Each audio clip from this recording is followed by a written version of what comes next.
Today, I want to talk about body image and confidence. It's an issue that affects both men and women, but I think in a society where we have so much media propaganda and so much of it is dictated by the male gaze, that it's having a severe effect on women, especially girls growing up in this generation and the next. I'm a woman, so I'll be focusing on the topic from my point of view. I do believe that media propaganda at large is unapologetically misogynistic and driven by the male gaze. I believe that feminism is frowned upon in order to continue the subjugation of women. I believe that female role models, no matter how good their intentions, eventually succumb to the pressures to conform to standards of beauty that are so unrealistic and so unattainable by everyday women who don't have a group of hairstylists, makeup artists and photoshoppers at their beck and call. There are a handful of role models that do resist the pressure, and they face immense backlash. A case in point is what happened to Renee Zellweger. Every media outlet focused on what happened to her face.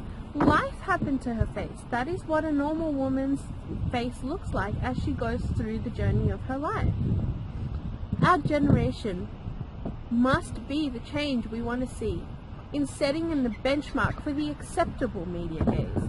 We must educate our boys, instill confidence in our girls, empower young women, and reassure all women that they are more than enough, just as they are. I think especially women need to stand up for other women. That Instagram model who posted a picture of her hairy legs and received so much criticism online, that's all of us in real life. So why do we feel the need to make disparaging comments on her picture for reflecting that reality?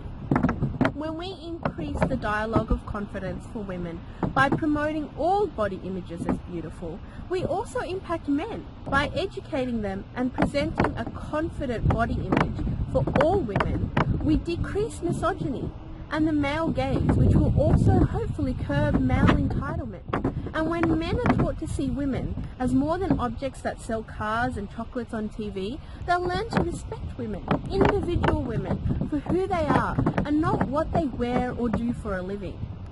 I believe this will have a profound impact on lowering the ridiculously high domestic violence and rape statistics in first, second and third world countries. Another point that I want to discuss in this video is plastic surgery.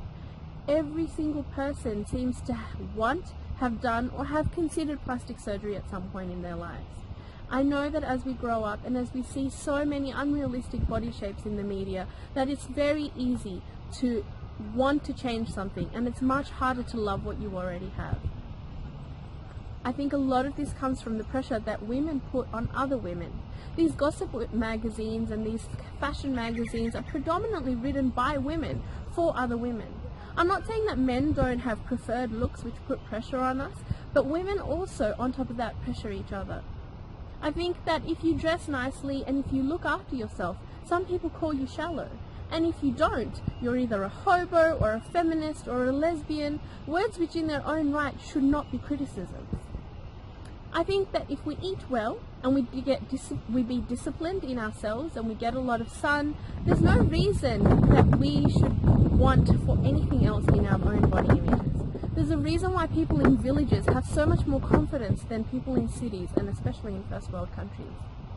I believe that every woman is special in her own way, and that no woman is desirable by every single beauty standard in the world. So don't use these as benchmarks for yourself.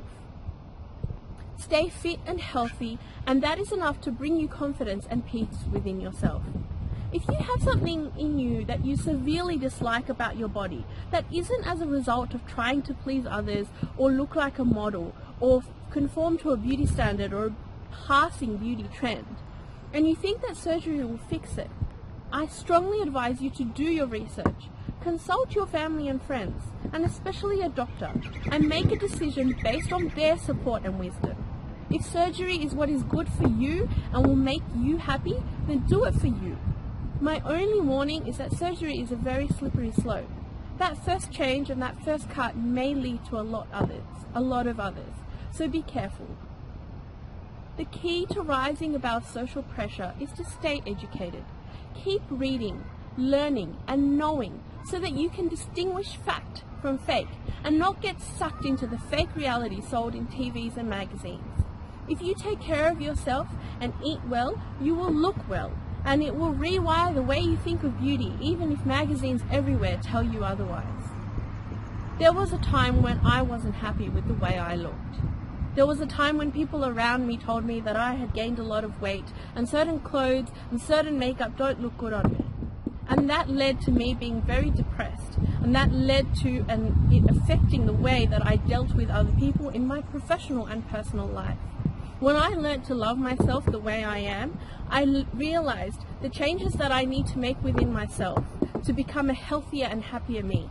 And none of those changes include plastic surgery.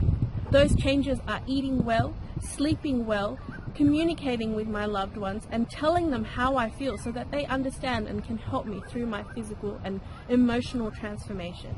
That is what body confidence is all about. And it's with that confidence today that I can stand here wearing this kind of lipstick, which I would never have worn before. So I think it's up to us women to be confident in our varied body types, to promote that confidence to other women, and together stand united so that the male gaze and the media gaze cannot faze us.